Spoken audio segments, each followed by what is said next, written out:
Avvaliy ibn Sino nomidagi Buxoro davlat tibbiyot instituti terapevtik stomatologiya kafedrasi dotsenti Hamrayeva Dilafruz Shukurovna. Bugungi mavzuyimiz plomba ashyolarining tasnifi, tarkibi, xususiyatlari, qo'llashga ko'rsatmalar.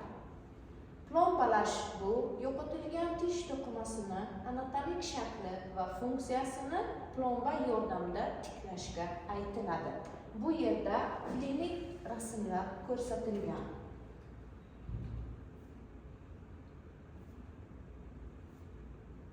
Demak, plomba ashyolar tasniflanadi. Birinchisi vaqtinchalik plomba ashyolari, ikkinchisi tagliklar. Tagliklarni o'zi ikkiga bo'linadi. Davolovchi tagliklar hamda ajratuvchi tagliklar. Uchinchisi doimiy plomba ashyolari. Doimiy plomba ashyolarini o'zi sement asosli plomba ashyolar, kompost asosli plomba ashyolar, amalgamalarga bo'linsa, to'rtinchisi ildiz kanallari uchun ishlatiladigan plomba ashyolar hisoblanadi. Vaqtinchalik plomba ashyolari, bu yerda vaqtinchalik plomba ashyolari berilgan dentin parashok, dentin pastalar hamda tishni qaysi qismiga qo'yilishi klinik rasmlari bilan ko'rsatilgan.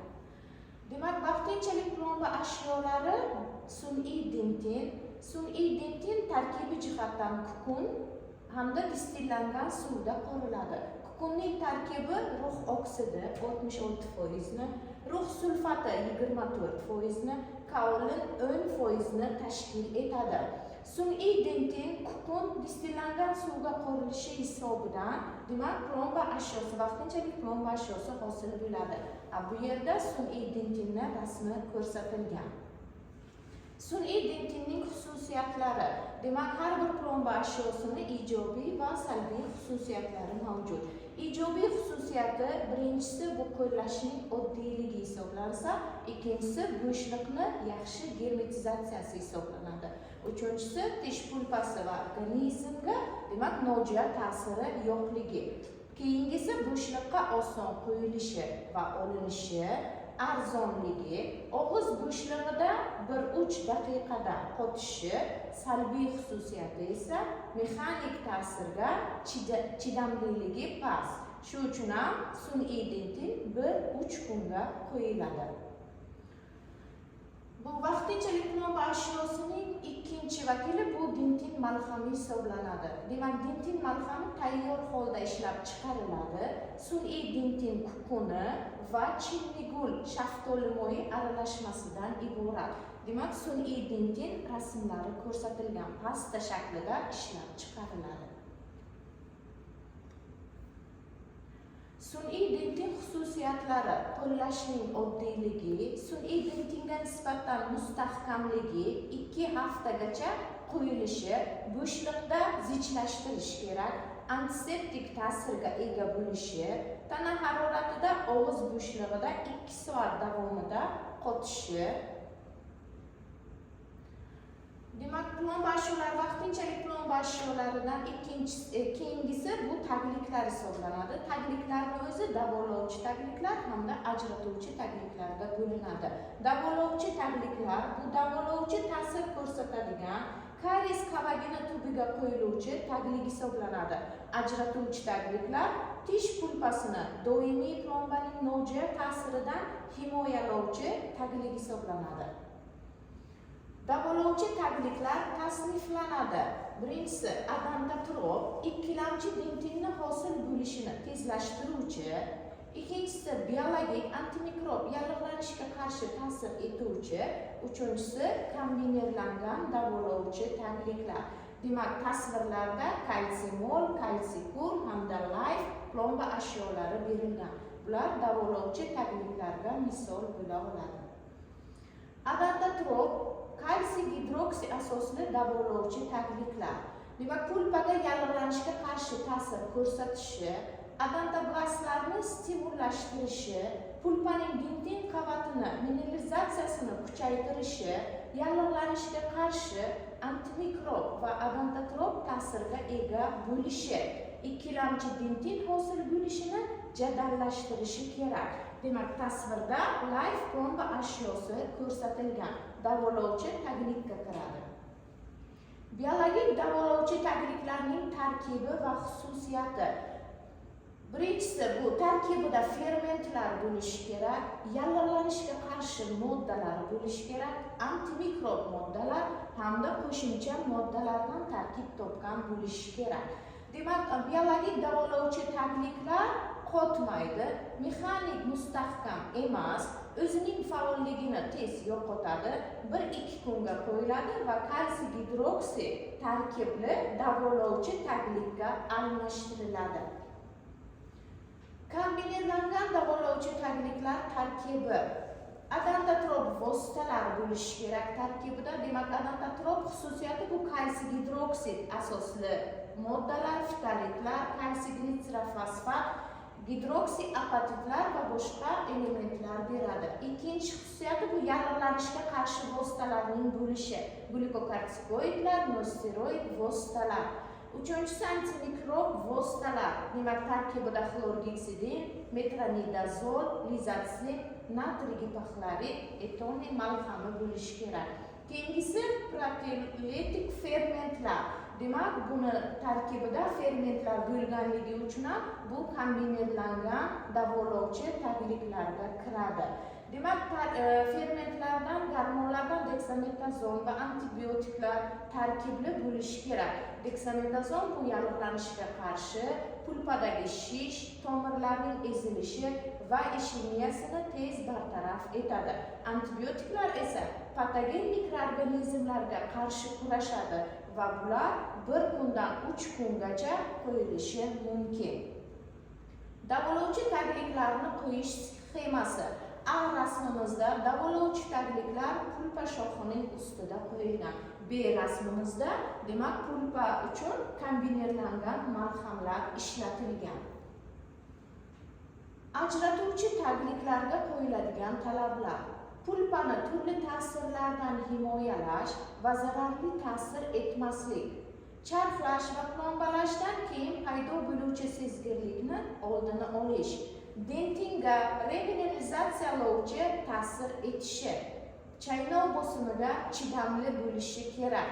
Doimiy plomba fiksatsiyasini oshirishi va uning xususiyatlarini o'zgartirmasligi kerak. Turli suyuqliklar ta'sirida o'zgarmasligi lozim. Bo'shliqqa oson kirishi, tez qotishi va tish to'qimalari bilan mustahkam bog'lanish hosil qilishi kerak. Ajratuvchi tagliklarning o'zi 2 ga bo'linadi. Asosli tagliklar, yupqa qavatli tagliklar. Yupqa qavatli tagliklar bu laynerlar deb ataladi. Asosli ajratuvchi tagliklar 1 millimetrdan qalin qilib qo'yiladi. Pulpani termik kimyoviy ta'sirotlardan himoyalash vazifasini bajaradi hamda karioz qavatni optimal darajada tayanch nuqtalarini saqlagan holda hosil qilishni amalga oshiradi. Demak, pulpani termik ta'sirotlardan, kimyoviy ta'sirotlardan himoyalash bu amalgamali doimiy plomba ishlatgan paytimizda asosli ajratuvchi tagliklar qo'yiladi. Tasvirda ko'rsatilgan davolovchi ajratuvchi tagliklar qo'yilishi. Yupqa qavatli bu laynerlar pulpani kimyoviy ta'sirotlardan himoyalash vazifasini bajaradi. Qavat devorlari bilan doimiy restavratsion ashyoni orasidagi bog'lanishni ta'minlab beradi. Bu yerda, demak, yupqa qavatli laynerlar tagliklari ko'rsatilgan. Tayyor holatda pasta shaklida ishlab chiqariladi. Ajratuvchi tagliklarni qo'yish sxemasi A va B rasmlarda ko'rsatilgan. Keyingi tasnifimiz bu doimiy plomba ashyolari. Tasvirda doimiy plomba ashyolarining rasmlari ko'rsatilgan. Doimiy plomba ashyolarining tasnifi. Demak, sementlarning o'zi bo'linadi. Fosfat kislota asosli sementlar, poliakril yoki boshqa kislota asosli sementlarga. Fosfat asosli sementlarga rux fosfatlar, silikatlar, silika fosfatlar kirsa, poliakril asosli plomba ashyolarga polikarboksilar hamda shisha inomer sementlar kiradi. Polimer plomba ashyolari to'ldirgichsiz hamda to'ldirgichli turlari farqlanadi. To'ldirgichsiz turlari akril asosli hamda epoksid asosli plomba ashyolari, to'ldirgichli esa kompozit, kompomer hamda armaker kabi plomba ashyolari kiradi.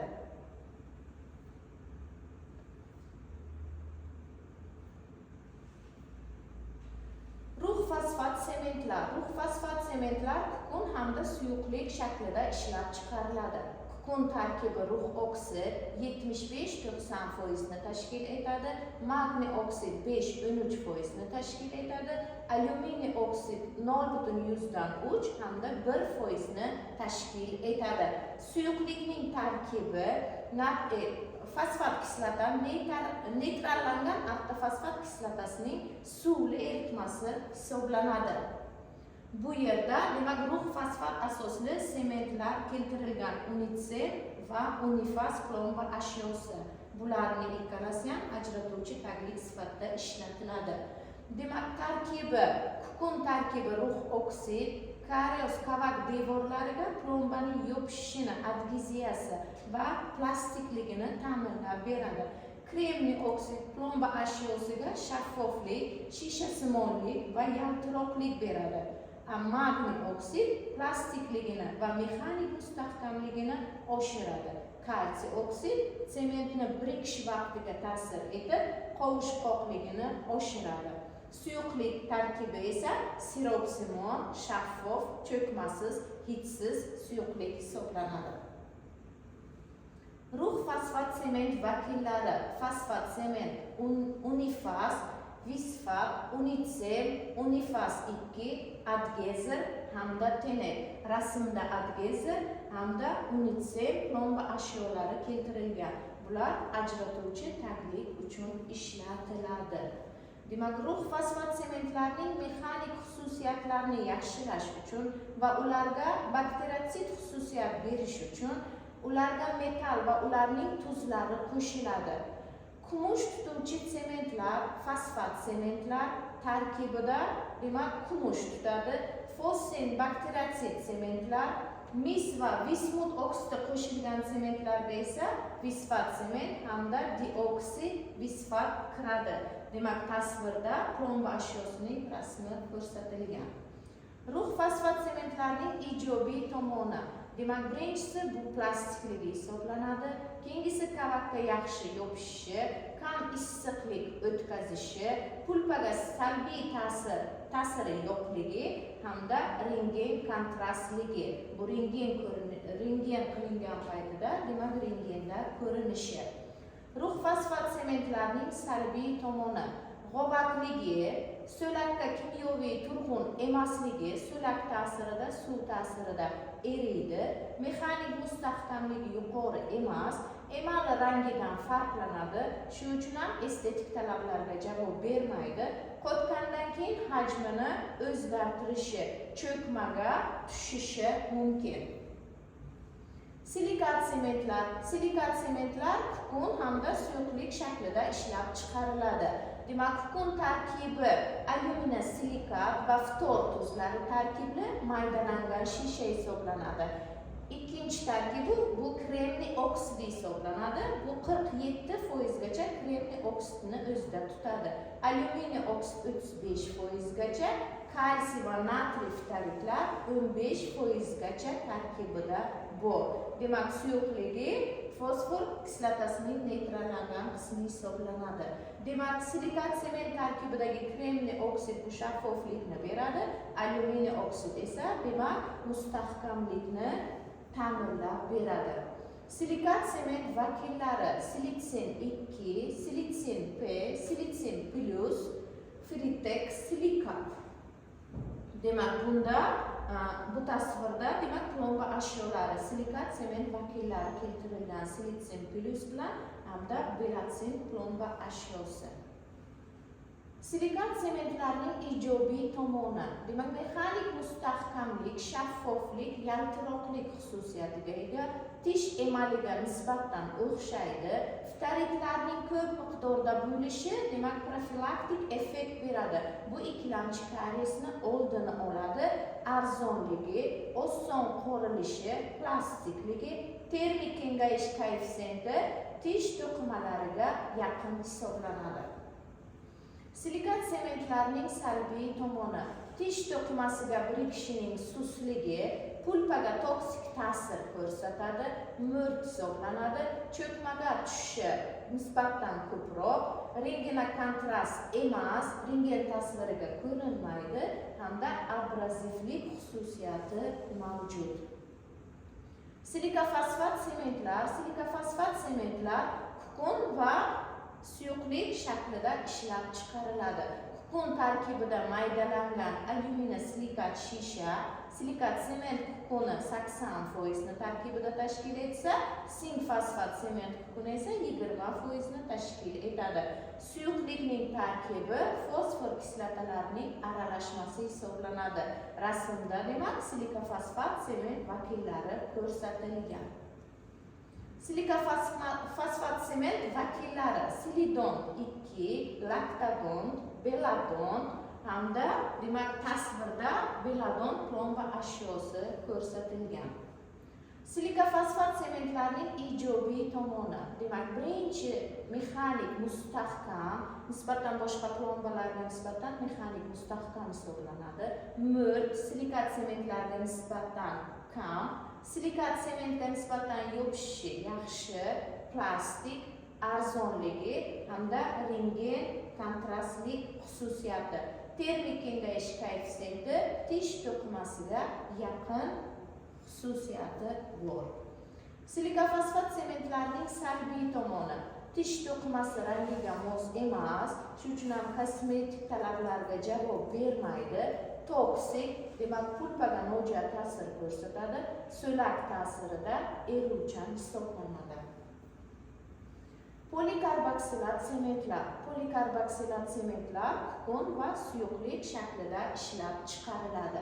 Kukun tarkibi maydalangan alyuminiy silikat shisha, maxsus ishlov berilgan rux oksidi, magniy oksididan tarkib topgan. Suyuqlik tarkibi 37% poliakril kislotasining suvli eritmasi.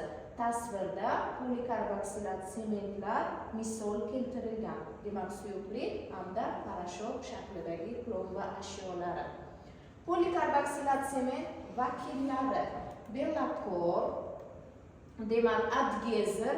Rasmda demak polikarboksilat sement vakillari ko'rsatilgan. Polikarboksilat sementlarning ijobiy tomoni: tish qattiq to'qimasi bilan kimyoviy bog' hosil qiladi, pulpaga toksikligi past, adgeziv xususiyatlari yaxshi, tishni to'qimasida yaxshi yopishadi, adgeziyalanadi, tish to'qimalari bilan biologik mosligi bu polikarboksilat sementlarning ijobiy xususiyati hisoblanadi. Polikarboksilat sementlarning salbiy xususiyati: og'iz suyuqligiga chidamsiz. Demak, og'iz suyuqligida so'lak ta'sirida eriydi, mustahkamligi past, estetik talabga javob bermaydi. Shisha inomer sementlar demak tarkibida kremniy oksid, kvars, kremniy dioksid, demak 29% ni shaffoflik hamda estetik xususiyat beradi. Alyuminiy oksid, demak bu mexanik mustahkamlik hamda kislotaga chidamlilik xususiyatini beradi. Kalsiy ftaritlar bu karisogen effektga ega bo'lib, tarkibida ftor borligi hisobidan kariyesni, ikkilamchi kariyesni oldini oladi. Natriy alyuminiy ftarit ham tarkibida ftor borligi uchun, demak, ikkilamchi kariyesga qarshi ta'sir ko'rsatadi. Alyuminiy ftarit buni ham tarkibida ftor borligi uchun karisogen effektga ega bo'ladi. Alyuminiy fosfat bu shaffoflikni kamaytiradi, mexanik mustahkamlik hamda stabillik xususiyatini beradi. Bariy, stroniy tuzlari bu rentgen kontrastlik xususiyatini beradi. Shisha inomer sementlar kukun hamda suyuqlik shaklida ishlab chiqariladi. Kukun tarkibi bu maydalangan alyuminiy silikat shishadan iborat bo'ladi. Alyuminiy silikat shisha hamda fitaritlar mavjud. Suyuqlik tarkibida poliakril yoki polimalin kislotasining suvli eritmasi mavjud bo'ladi. Demak, tasvirda shisha enomer sementlarning vakillari ko'rsatilgan. Demak, shisha enomer sementlar qotishi bo'yicha tasniflanadi. Kimyoviy qotuvchilar, kimyoviy va nur bilan qotuvchilar, kimyoviy nur bilan va shisha enomer reaksiya yordamida uchlamchi qotuvchilar hisoblanadi. Bunga misol qilib vitrimer plomba ashyosini kiritsak bo'ladi. Shisha enomer sementlar tasnifi qo'llanilishi bo'yicha fiksatsiya uchun ishlatishimiz mumkin, tiklash uchun ishlatishimiz mumkin doimiy plomba sifatida va tez qotuvchi plomba ashyosi sifatida ishlatishimiz mumkin. Ishlab chiqarilgan shakli bo'yicha kukun suyuqlik shaklida ishlab chiqariladi, kukun shaklida ishlab chiqariladi, kapsula shaklida hamda pasta shaklida ishlab chiqariladi. Kimyoviy tarkibi bo'yicha klassik an'anaviy usulda hamda gibrid shaklda ishlab chiqariladi. Shisha enomer sementlarning ijobiy xususiyatlari: tish to'qimasiga adgeziyasi yaxshi, turli plombalarga yaxshi adgeziyalanadi, tish to'qimalari bilan biologik moslik toksik emas. Kariyesga qarshi ta'siri sementdan ftorni diffuz ajralishi hisobidan 3 yilgacha o'zidan ftor ajratish xususiyatiga ega. Chaynovga yuqori bardoshlilik, issiqlik kengayish koeffitsiyentini emal va dentinligiga yaqin hisoblanadi. Shisha enomer sementlarning ijobiy xususiyatlari: issiqlik o'tkazishi kam, kislota ta'siriga chidamli, estetik talabga javob beradi, rang turg'unligi, demak nisbatan arzonligi hisoblanadi. Salbiy xususiyatlari: qotish vaqtida suyuqlikka chidamsiz, sekin qotadi, plomba rangi 24 soatdan keyin aniqlanadi, plombaga yakuniy ishlov berish 24 soatdan keyin bajariladi. An'anaviy shisha enomer sementlar uchun mo'rtligi, demak shaffofligi past hisoblanadi. E'tiborlaringiz uchun rahmat.